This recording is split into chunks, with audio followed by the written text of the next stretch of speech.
Chapter number 6 combustion and flame.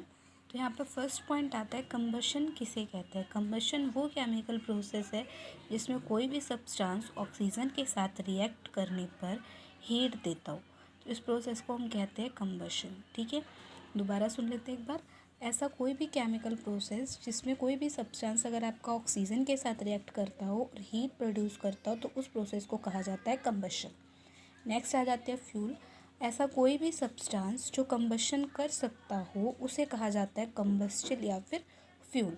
Next ignition temperature. Ignition temperature वो lowest temperature है जिस पर कोई भी सब्सटेंस फायर को कैच करता है, इसे कहा जाता है ignition temperature.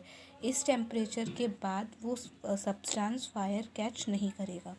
Next inflammable substances. Inflammable substances उन सब्सटेंसेस को कहा जाता है जिनका इग्निशन टेम्परेचर बहुत कम हो या फिर वो सब्सटेंस जो बहुत जल्दी फायर कैच कर सकते हो। ठीक है, उन्हें कहा जाता है इनफ्लेमेबल सब्सटेंसेस। नेक्स्ट आ जाते हैं किसी भी जगह पर फायर के लिए क्या क्या रिक्वायरमेंट होती है। तो आग लगाने के लिए आपके पास एक फ्यूल तो होना ही चाहिए जिसमें आप आग लगा सके। साथ के साथ एयर यानी कि O2 या ऑक्सीजन होनी कंपलसरी है, हीट होनी कंपलसरी और टेम्परेचर उसके इग्निशन टेम्परेचर के बियॉन्ड होना चाहिए, तभी वहाँ पर आग लग सकती है। नेक्स्ट पॉइंट है रिमूवल ऑफ फायर। अब आप उस फायर का जो आपने आग लगाई उसका रिमूवल कैसे कर सकते हैं। तो आपने जितनी भी रिक्वायरमेंट्स थी, अगर आप उसमें से एक भी चीज़ कट कर देते हैं तो आप फायर पे कंट्रोल कर सकते हैं। सपोज़ अगर फ्यूल लगा कम कर दें तो भी आग बुझ जाएगी। अगर एयर वहाँ से हटा दे ऑक्सीजन के साथ बेसिकली कांटेक्ट कट कर दें तो वहाँ पर आपकी जो फायर है वो क्या हो जाएगी, रिमूव हो जाएगी। नेक्स्ट आ जाता है फायर एक्सटिंग्विशर। वो सब्सटेंस या वो चीज़ जिसका यूज़ करके आप फायर को रिमूव कर सकते हैं उसे हम बोलते हैं फायर एक्सटिंग्विशर। अब ये क्या करता है, फायर एक्सटिंग्विशर आपकी एयर की जो सप्लाई होती है उसको कट कर देता है। एयर की सप्लाई कट होते ही आपका जो टेम्परेचर ऑफ फ्यूल होता है वो क्या हो जाता है, डाउन हो जाता है और जिससे आपकी आग बुझ जाती है। नेक्स्ट अब कौन कौन से सब्सटेंस है जिसे आप फायर एक्सटिंग्विशर्स की तरह यूज़ कर सकते हैं। तो सबसे पहला वाटर। अगर आपके यहाँ आग लकड़ी या फिर पेपर से लगे तो आप वाटर को यूज़ कर सकते हैं एज अ फायर एक्सटिंग्विशर। अगर कोई आग ऑयल, पेट्रोलियम या फिर किसी इनफ्लेमेबल मटेरियल की वजह से लगे तो आप कार्बन डाइऑक्साइड का यूज़ कर सकते हैं एज अ फायर एक्सटिंग्विशर। और अगर आपकी जो आग है वो आप सोडियम बाइकार्बोनेट या फिर पोटेशियम बाइकार्बोनेट को भी यूज़ कर सकते हैं फायर एक्सटिंग्विशर की तरह।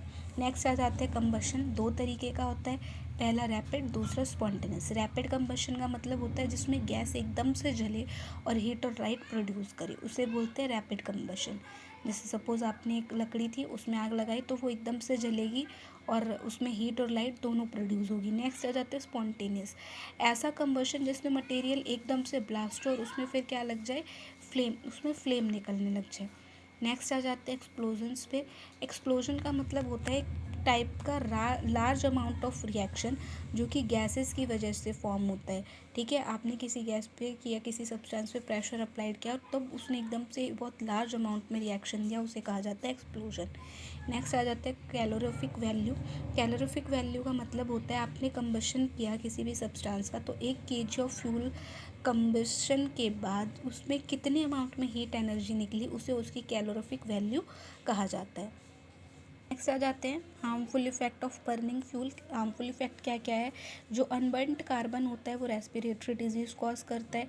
इनकम्प्लीट कंबशन जो होता है वो कार्बन मोनोऑक्साइड की प्रोडक्शन को लीड करता है जो कि इतनी डेडली होती है कि किसी भी पर्सन, अगर कोई पर्सन उस रूम में सो रहा हो तो उसकी डेथ भी हो सकती है और इसकी वजह से ग्लोबल वार्मिंग और एसिडिक रेन भी हो रही है। नेक्स्ट ग्लोबल वार्मिंग का मतलब क्या होता है कि आपके एटमॉस्फेयर में, आपकी एयर में इस कार्बन डाइऑक्साइड के परसेंटेज का इंक्रीज़ होना, इसे कहा जाता है ग्लोबल वार्मिंग। नेक्स्ट आ जाता है एसिडिक रेन। तो फैक्ट्रीज़ में से निकलने वाले सल्फ़र और नाइट्रोजन वेस्ट जो होते हैं, जो कि बर्निंग ऑफ कोल, डीजल या फिर पेट्रोल की वजह से होते हैं, वो जब एयर में जाते हैं तो ऑक्साइड बना लेते हैं, सल्फ़र ऑक्साइड और नाइट्रिक ऑक्साइड। और जब रेन होती है तो यही ऑक्साइड वाटर के साथ रिएक्ट करने पर एसिड फॉर्म करते हैं और वही एसिड हमारे पास रेन के थ्रू नीचे आता है और जो हमारी रेन होती है वो पूरी तरीके से एसिडिक हो जाती है। इसी को कहा जाता है एसिडिक रेन, जो कि ह्यूमन बींग्स के लिए, एनिमल्स के लिए, क्रॉप्स के लिए, बिल्डिंग्स के लिए, सॉइल्स के लिए, सभी के लिए हार्मफुल होती है।